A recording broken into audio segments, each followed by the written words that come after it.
História dos meus mais antigos antepassados de quem muito me orgulho descender. A lenda do Magriço. 2 de julho de 1445. Morre Dom Álvaro Gonçalves Coutinho, o Magriço, meu 19º avô, um dos 12 de Inglaterra, imortalizado por Camões, nos Lusíadas. O Magriço, de seu nome Álvaro Gonçalves Coutinho, nobre cavaleiro andante, nasceu em 1383, e morreu a 2 de julho de 1445, era filho de Dom Gonçalo Vasquez Coutinho, segundo Marechal de Portugal, senhor do Couto de Limil e de Dona Leonor Gonçalves de Azevedo, neto paterno de Dom Vasco Fernandes Coutinho, senhor do Couto de Liumil e de Dona Beatriz Gonçalves de Moura e neto materno de Dom Gonçalo Vasquez de Azevedo, primeiro Marechal de Portugal. Dom Álvaro Gonçalves Coutinho era descendente de Dom Afonso Henriques, seu 10º avô, por via paterna. Dom Álvaro Gonçalves Coutinho, o Magriço, foi muito esforçado e valente cavaleiro, e um dos 12 que foram à Inglaterra à Batalha das Damas, tão celebrada nas historias, e além disso venceu na presença de El Rei de França, um valoroso francês, e lhe cortou a cabeça por defender o direito dos duques e não serem tributários à coroa de França. Os 12 de Inglaterra. Os 12 de Inglaterra é o nome atribuído a uma história semilendária, semifactual que valoriza a conduta da honra e comportamento de acordo com o ideal cavaleiresco praticado pelos portugueses da Idade Média, que é referida nos Lusíadas por Luís Vaz de Camões, logo no canto 1, e mais à frente depois aí contada no canto 6 pela voz de um marinheiro chamado Fernão Veloso, e que terá acontecido no reinado de Dom João I de Portugal junto das cortes de Ricardo II de Inglaterra. É passada na Europa medieval e que começa por contar que 12 damas inglesas foram ofendidas por 12 nobres também ingleses, que alegavam que elas não eram dignas do nome damas, visto as vidas que levavam e desafiavam quem quer que fosse para as defender com a força da espada. As damas em questão viram-se na necessidade de pedir ajuda a amigos e parentes, tendo todos eles recusado a ajuda. Já não sabendo mais o que fazer, decidiram pedir ajuda e conselho ao Duque de Lencastre, João de Gante, que tinha combatido contra os castelhanos e os leoneses, para obter o reino de Castela e Leão para si, com a ajuda de Dom João I de Portugal, e por isso conhecia bem os portugueses. Assim, como não encontrasse nenhum campeão que lutasse pelas damas na Inglaterra, este indicou-lhes 12 cavaleiros lusitanos capazes de lhes defender a honra feminina. Os nomes desses cavaleiros, que na verdade eram 13, em número, são conhecidos e são todos, personagens historicamente atestados, eram eles: Dom Álvaro Gonçalves Coutinho, dito o Grão Magriço, ou simplesmente o Magriço. Dom Álvaro Vaz de Almada, depois cavaleiro da Ordem da Jarreteira e primeiro conde de Avranches. João Fernandes Pacheco, irmão legítimo do seguinte, filho de Diogo Lopes Pacheco, nono senhor de Ferreira de Aves, um dos assassinos de Dona Inês de Castro. Lopo Fernandes Pacheco, irmão natural legitimado do anterior, filho de Diogo Lopes Pacheco, nono senhor de Ferreira de Aves, um dos assassinos de Dona Inês de Castro, e cunhado do Magriço. Álvaro Mendes Cerveira, irmão do seguinte, proveniente do prazo da pena. Rui Mendes Cerveira, irmão do anterior, proveniente do prazo da pena. João Pereira da Cunha Agostinho, primo sobrinho neto dos Pacheco, meio sobrinho materno de Dom Nuno Álvares Pereira. Soeiro da Costa. Luís Gonçalves Malafaia. Martim Lopes de Azevedo. Pedro Homem da Costa. Dom Rui Gomes da Silva, primeiro alcaide-mor de Campo Maior e Ouguela. Vasco Anos da Costa, dito Corte Real. Logo que tiveram conhecimento do possível apoio, cada uma das damas escreveu a cada um dos 12 cavaleiros portugueses e até ao rei Dom João I de Portugal. Junto com as cartas chegou também o pedido do Duque de Lencastre. Mediante o escrito nas cartas toda a corte se sentiu ofendida, e visto que o povo português era um povo cavalheiro e defensor da honra, logo se deu a partida dos 12 para a Inglaterra. 11 dos cavaleiros terão seguido por mar, entre eles Dom Álvaro Vaz de Almada. Mas um deles, querendo demonstrar mais valentia que de todos, Álvaro Gonçalves Coutinho, conhecido como o Magriço, decidiu seguir no seu cavalo por terra para conhecer terras e águas estranhas, várias gentes e leis e várias manhas, garantindo no entanto que estaria presente no local e na data certa. Acontece que, quando chegou o dia do torneio, o Magriço não estava presente para desespero dos seus companheiros que se viam reduzidos a 11 cavaleiros contra os 12 cavaleiros ingleses. As damas estavam já vestidas de preto, visto que toda uma hora se estava a perder. Mas no último momento e para a alegria dos seus companheiros, o Magriço apareceu e o combate foi travado com glória para os portugueses que ganharam o confronto. Primeiro combateram a cavalo e depois a pé, terminando a contenda com a vitória dos portugueses que, perante a sociedade inglesa, recuperaram a honra e a nobreza das damas. Os valorosos portugueses ficaram, a partir daquele momento, conhecidos como os 12 de Inglaterra. Depois de terminadas as contendas, foram recebidos pelo Duque de Lencastre no seu palácio, que lhes ofereceu muitas festas e honras como prova de apreço e gratidão.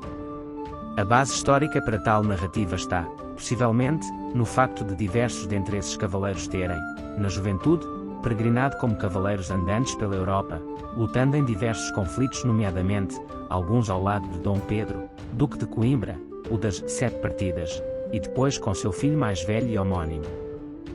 A lenda do Magriço. Dom Álvaro Gonçalves Coutinho era filho segundo de Dom Gonçalo Vasquez Coutinho e de Dona Leonor Gonçalves Azevedo. Corria-lhe nas veias o sangue prestigioso de uma das famílias mais importantes de Portugal dos séculos XIV e XV. Pertenceu à terceira geração da linhagem dos Coutinhos. Como nos conta Fernão Lopes, Dom Álvaro Coutinho era neto de um muito honrado cavaleiro que se chamou Vasco Fernandes Coutinho e foi tão grande e tão honrado que partiu com o infante irmão de El Rei e El Rei o favoreceu e lhe deu no dia 5 castelos. Mas nem sempre a vida dos Coutinhos foi assim tão favorecida.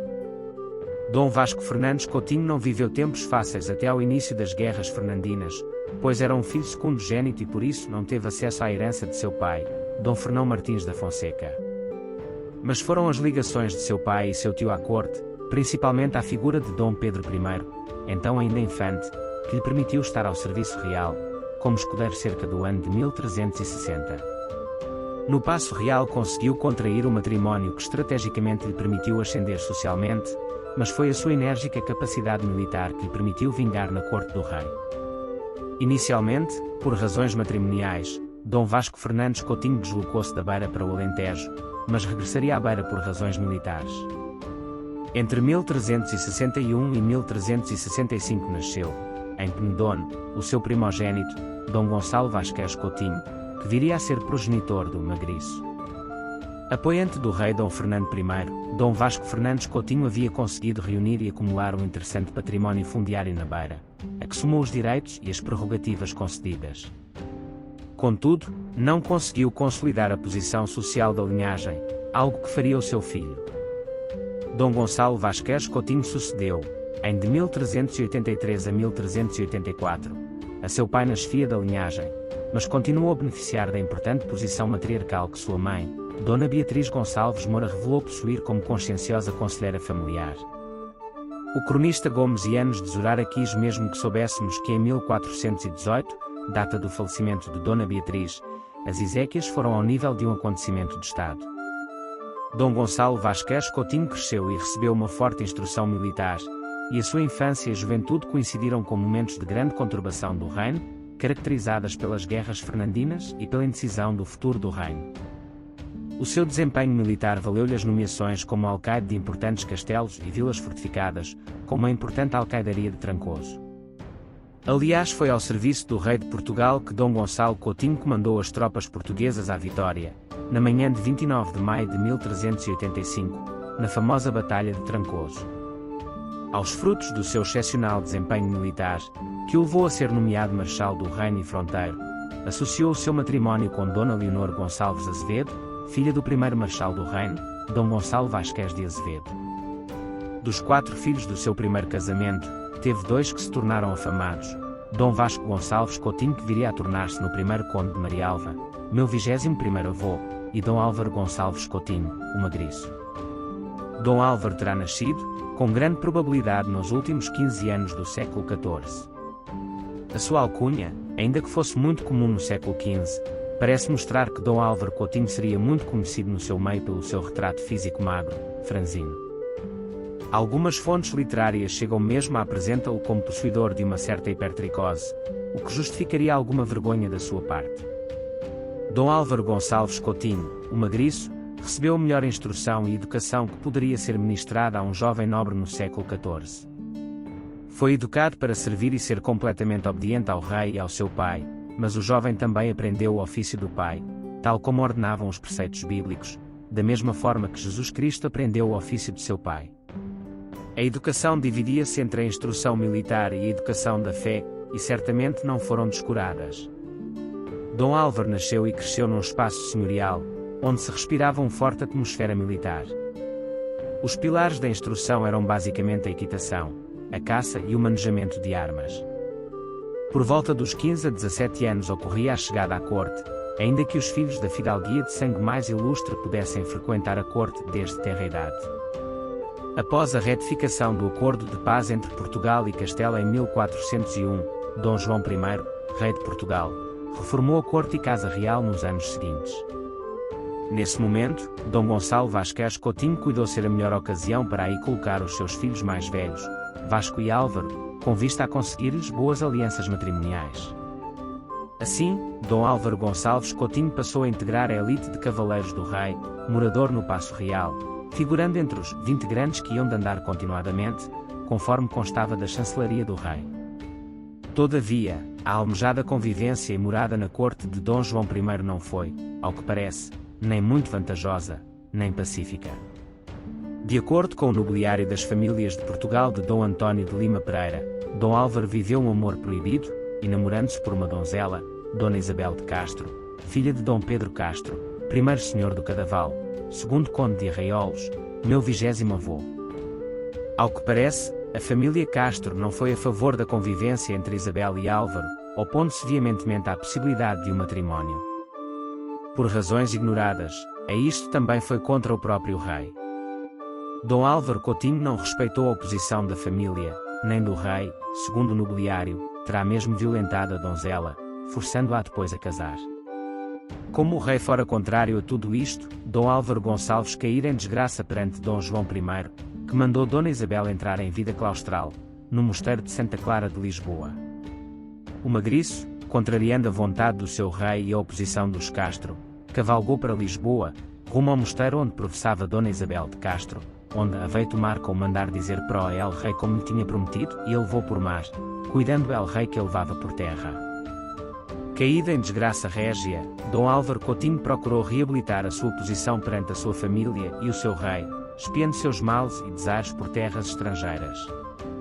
Em 1411, Dom Álvaro Coutinho encontrava-se ao serviço de João, o Temerário, Duque da Borgonha, que possuía uma das maiores, mais reputadas e extravagantes cortes da Europa do século XV. Dom Álvaro Gonçalves Coutinho por terras da Borgonha. A documentação borgonhesa certifica a presença de Dom Álvaro Gonçalves Coutinho na corte da Borgonha a partir de 1411. A corte da Borgonha era uma das maiores, mais reputadas e extravagantes cortes da Europa. Dom Álvaro terá chegado a estas partes integrado numa embaixada portuguesa enviado por Dom Duarte, a João, o Temerário, Duque da Borgonha, levando-lhe homens de armas. Dom Álvaro Gonçalves Coutinho participou ativamente na guerra civil entre Borgonhesa e Armagnacs, onde prestou bons, notáveis e agradáveis serviços, principalmente, no cerco de Paris, nos combates junto à capela de Saint-Denis e em Saint-Cloud. João, o Temerário, fê-lo camareiro, após 3 de outubro de 1411 e, nessa posição mais privilegiada, intermediou a negociação de um tratado comercial muito favorável aos mercadores e navegadores portugueses. A sua entrega ao serviço militar borgonhês foi grande, as batalhas foram muito exigentes, durante o ano de 1417, os combates travados pelos borgonheses foram duríssimos, sendo que num deles, Dom Álvaro Coutinho foi feito prisioneiro pelos Armagnacs. Foi roubado, despojado e enclausurado no cárcere do castelo de Carcassona, onde esteve ainda muito tempo até ao seu resgate ser pago. Nos finais de abril de 1418, Dom Álvaro Coutinho encontrava-se em liberdade e ao serviço do Duque da Borgonha. Para além das participações militares, Dom Álvaro Gonçalves Coutinho também se envolveu em combates de cariz festivo e cavaleiresco, pelo menos por 2 vezes, antes da primavera de 1415. O primeiro combate realizou-se antes de 21 de fevereiro de 1415, na localidade de Bar-le-Duc, em sistema de teia, isto é, um campo fechado, construído para a realização de torneios. Na primeira justa, Dom Álvaro Coutinho enfrentou o importante chefe militar francês, o almirante da França, Pierre de Brabante, o Coulonier, sob o olhar de Eduardo III, Duque de Bar. A descrição desse combate está presente nas principais crónicas francesas do século XV. Findadas às justas em Bar-le-Duc, Dom Álvaro Coutinho e outros cavaleiros portugueses rumaram a Paris. Aí, outras justas e combates, a pé e a cavalo, realizaram-se na sequência da conclusão do Tratado de Paz entre burgonheses e Armagnacs. Desses torneios, realizados em Paris, entre cavaleiros portugueses e franceses, Álvaro Coutinho participou num, ou melhor, apenas se possui documentação que atesta indubitavelmente a presença de Dom Álvaro Gonçalves Coutinho num desses combates. O combate teve lugar fora de Paris, em Saint-Ouen, num dos albergues do rei, situado entre Saint-Denis e Montmartre. Lefebvre afirma que Dom Álvaro Coutinho, ali, verdadeiramente adquiriu, não obstante a sua recompensa, grande honra nesse dia. Em 25 de outubro de 1415, as tropas francesas defrontaram o exército inglês numa das batalhas mais famosas da história, a Batalha de Azincourt. Se nada certifica a presença de Álvaro Gonçalves Coutinho em Azincourt, é certo que se manteve ao serviço de João, o Temerário, tendo-lhe prestado serviço militar no recrudescimento da guerra entre burgonheses e Armagnacs. Dom Álvaro Coutinho recebeu por várias vezes diversos dons, isto é pagamento de quantias monetárias como soldada de serviços prestados ou como pagamento dos serviços prestados ou ainda como embolso de equipamento. A 6 de outubro de 1418, o Duque da Borgonha reuniu com o seu conselho, com o rei Carlos VI de França e o Conselho Régio. Entre os assuntos tratados nesse dia esteve o reconhecimento dos serviços de Dom Álvaro Coutinho e a atribuição de um avultado dom de 1000 libras. Ainda se documenta a presença de Dom Álvaro Coutinho no Ducado da Borgonha em fevereiro de 1419. A partir desse mês, em data incerta, Dom Álvaro Gonçalves Coutinho regressa a Portugal após praticamente 2 décadas ao serviço do Ducado da Borgonha. Talvez tivesse partido com a embaixada portuguesa que, no final do inverno ou pelos princípios da primavera de 1419, saiu da Borgonha rumando a Portugal. Família e descendência.